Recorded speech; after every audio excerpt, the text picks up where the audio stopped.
Vamos ver, Jamil Chad, lá no ICL Notícias, meus queridos e queridas. Vamos lá contribuir para a gente poder fazer bem o nosso trabalho, meus caros, minhas caras. Cadê vocês, gente? Cadê vocês, turma? Vamos lá para a gente fazer bem esse trampo, gente. Bora. Que a Casa Branca enviou uma proposta de plano de paz aos iranianos por meio de negociadores do Paquistão. O pacto, porém, não fala em mudança de regime, argumento de Trump, que ele sempre usou, né, na verdade, para justificar a guerra. Importante a gente ter isso aqui no nosso radar. Num vídeo publicado nas redes sociais, o porta-voz do quartel-general... Como é que é? Mas uma crítica a gente ajuda. Vocês mais vejam o canal mole com linguagem melindre. Não entendi, Jane. Que linguagem melindre? Não entendi. Você acha que os canais estão melindrados? Não, eu não estou melindrado. Eu quero ir para cima, eu quero ganhar. Quero ganhar essa eleição. Vocês não querem ganhar essa eleição? A gente não tem que ir para cima, gente? Vamos para cima, turma. Vamos para cima, vamos mudar as coisas.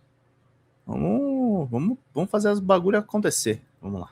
O central do Irã chegou a ironizar a proposta. Vamos acompanhar esse vídeo, depois a gente ouve o Jamil. بسم الله الرحمن الرحیم. قدرت راهبردی که از آن دم میزدید تبدیل به شکست راهبردی شده. مدعی ابرقدرتی دنیا اگر میتوانست از این مخمصه رها شود تا حالا شده بود. اسم شکستتان را توافق. Obrigado, Net Picaretas. Estou mapeando a política no interior do estado, como o agro na radiodifusão e coronelismo. A intenção é implantar modelos de IA para conhecer o eleitorado e lançar rádios online por IA com conteúdo direcionado. Segredo. Olha o que os caras estão fazendo. E tem gente falando que não tem que usar IA na eleição. Ai, turma. Vamos, 92 é o que falta, gente. Façam contribuições. Obrigado aí pela contribuição, meus caros. E é o que o Jores falou. Se Flávio ganhar, vão destruir o Estado brasileiro pior do que teve na ditadura. Bolsonaro matou mais gente do que a ditadura militar, gente, em 4 anos. 4 aninhos. 4 anos e uma pandemia. 4 anos e uma pandemia. E ele produziu um estrago do tamanho do cometa. Vamos lá, meus caros. 9 pessoas mandando 10. A gente fecha isso. نگذارید دوران وعده‌هایتان به سر رسیده. Ô Jamil, fica muito difícil negociar, ainda que você queira negociar. O Jamil sempre ressalta a importância da credibilidade junto ao funcionamento da sociedade internacional.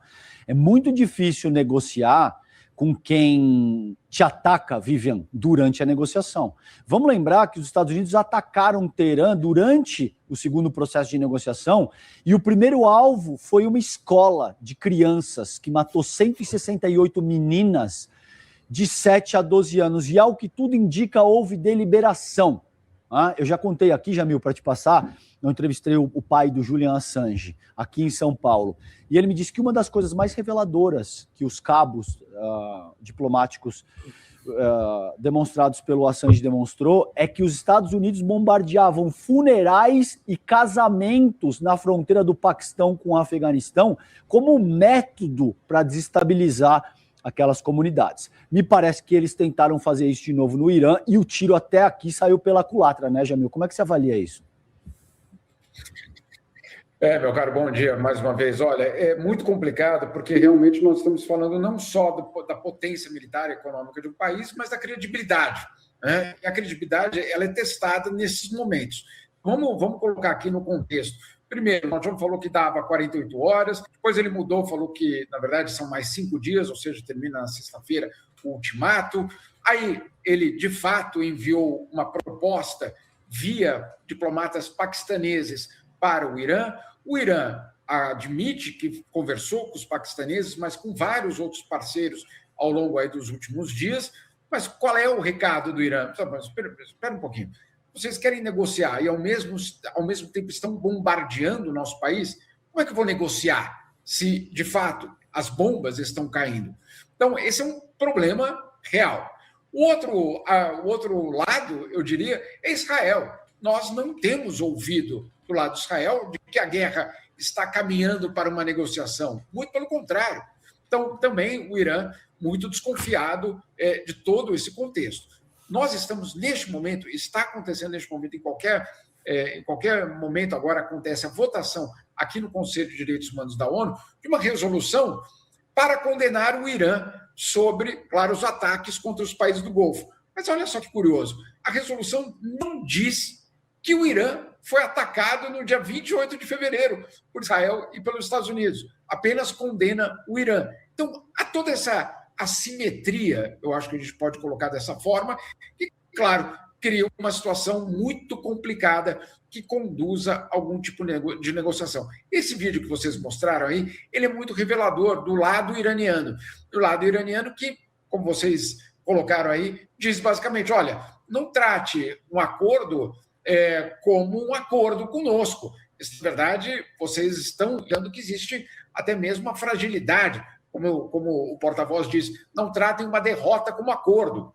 Porque é isso, né? Pelo menos por enquanto. Agora, quais são os próximos caminhos, os próximos passos? Provavelmente nós estamos vendo uma tentativa nos bastidores de algum tipo de diálogo. Isso tudo vai depender do que está, de fato, nessa proposta. E nessa proposta, olha só que curioso, César, a ideia, como a Vivi colocou, de mudança de regime, que Donald Trump falou tanto no começo da guerra, na verdade, nos dias anteriores à guerra, desapareceu. São 15 pontos e nenhum deles traz a mudança de regime no Irã. Será que é porque o governo norte-americano entendeu que não há espaço para uma mudança de regime? Esse é um ponto fundamental. Um outro ponto também fundamental, não há nenhum tipo de discussão sobre violações de direitos humanos. Calma aí, mas vocês se lembram ali daquela ação, basicamente, de Donald Trump dizendo à população, saiam às ruas porque a ajuda está chegando? Aí teve a repressão, e ela aconteceu de fato no Irã, mas nessa proposta não há nenhuma referência às violações de direitos humanos no Irã. Ou seja, então não era pela democracia, então não era pelos direitos humanos. Mais uma vez, a máscara tem caído. Ô, Jamil, eu quero falar um pouco do governo brasileiro também, que expressou solidariedade, né, aos países do Golfo atacados pelo Irã, mas mandou um recado velado aos americanos e israelenses, tá? Deixando claro que foram os iranianos que primeiro foram bombardeados há quase um mês. O discurso do representante do Itamaraty foi feito durante a reunião de emergência do Conselho de Direitos Humanos da ONU, na quarta-feira, né, hoje, convocado depois que Catar, Emirados Árabes e outros países da região fizeram um apelo por uma reação da comunidade internacional contra Teherã. E aí eu queria que você contasse um pouco mais para a gente sobre essa reunião, que é importante, né? E até eu te peço desculpa, Vivi, porque eu estou com um olho aqui em vocês e o outro na votação dessa mesma reunião que vai acontecer a qualquer minuto. E há uma resolução justamente pedindo a condenação ao Irã, ou seja, uma resolução proposta pelo Bahrein, Arábia Saudita, Catar, e, claro, apoiada pela União Europeia e, entre outros, pela Argentina, do Javier Milei, para condenar o Irã. Mas é uma resolução que não fala, não cita em nenhum lugar o fato de o Irã ter sido atacado. E aí o governo brasileiro, no seu discurso hoje pela manhã, disse basicamente, olha, claro, estamos aqui em solidariedade a Bahrein, a Catar, a Arábia Saudita, sem dúvida nenhuma, existe uma preocupação em relação à população desses países, aos alvos civis, tudo absolutamente correto. Agora, essa é uma resolução que é desequilibrada, porque, afinal de contas, e como diz o governo brasileiro, todos precisam ser investigados por conta do que está acontecendo. E aí todos, obviamente, nós estamos falando principalmente dos Estados Unidos e de Israel.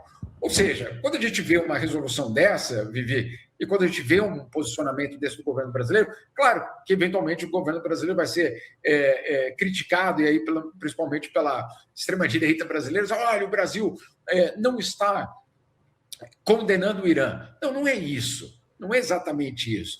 O fato é que existe uma movimentação para apenas condenar o Irã, sem falar de americanos e israelenses. Aí, no mínimo, é desequilibrado uma resolução que trate desse problema como se fosse um problema apenas dos ataques do Irã contra esses alvos. Então, essa foi a posição do governo brasileiro. Vamos ver como vai ser a votação, se o governo brasileiro vai se abster, como é que vai ser o próprio procedimento da votação, que daqui a pouco vai acontecer aqui na sede da ONU. Exatamente, perfeita a leitura do Jamil, como eu vejo. E veja, a questão aqui é que esses países sustentam bases estadunidenses que estão servindo, ou estavam, pelo menos, né, servindo como entreposto para a agressão realizada contra o Irã.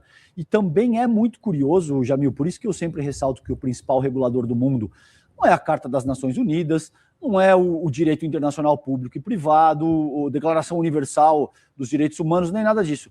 É o capitalismo anglo-saxão, porque quando a gente vê uma agressão contra Israel, muito prontamente a sociedade internacional se reúne para dizer que Israel tem o direito de se defender. Agora, quando se produz uma agressão deliberada contra o Irã, diga-se de passagem, que já vem sendo desestabilizado pelo regime estadunidense desde a década de 50, Vivian, aí é esse tipo de coisa.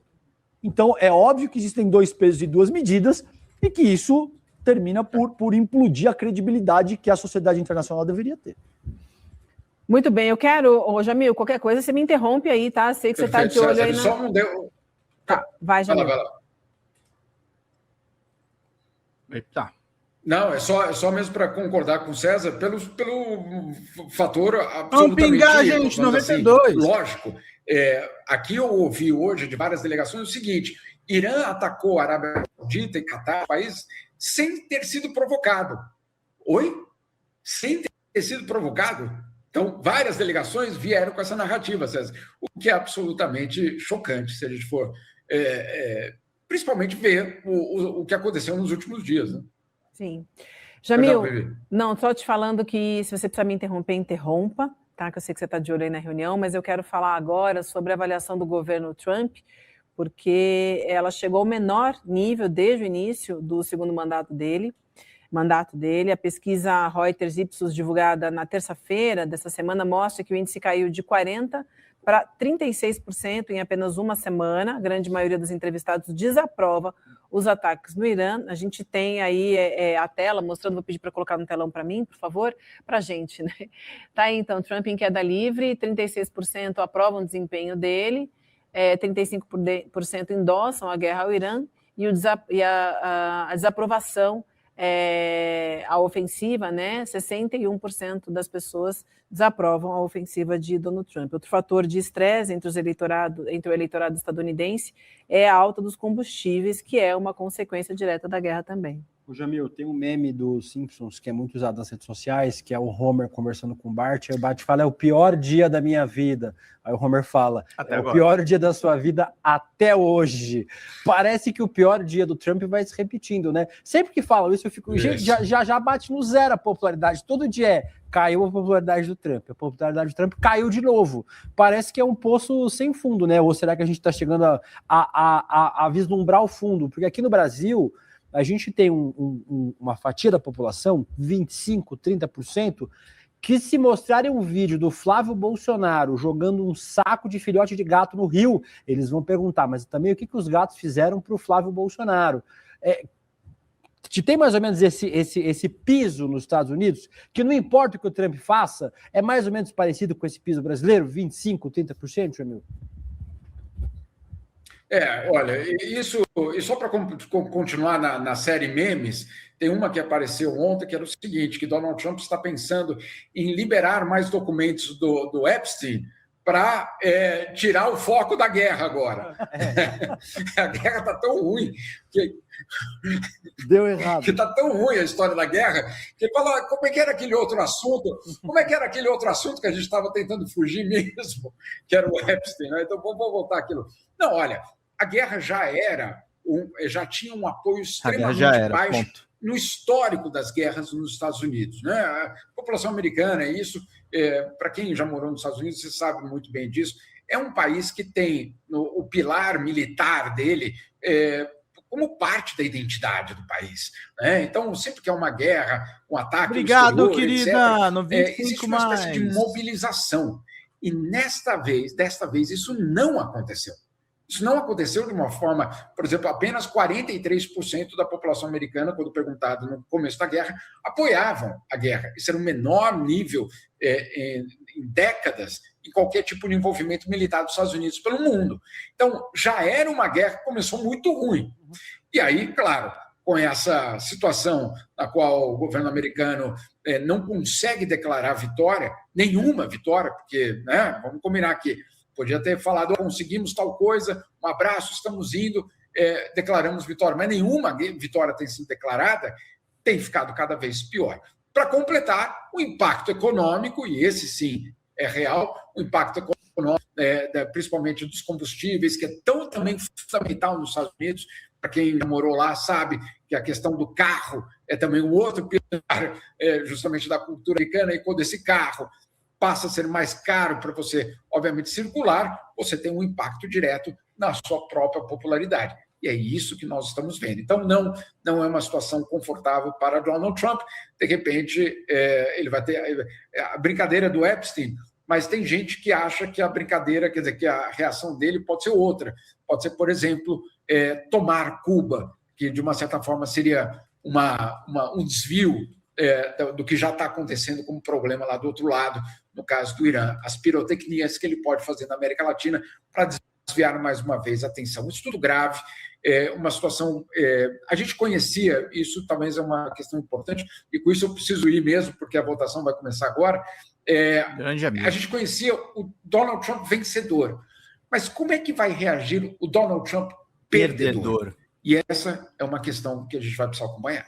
Eu tenho as minhas suspeitas. O Trump perdedor vai dizer que é ganhador. E aí continua tudo certo. Ele disse que ganhou, na verdade, quando ele perdeu. E aí a narrativa continua igual, Vivi.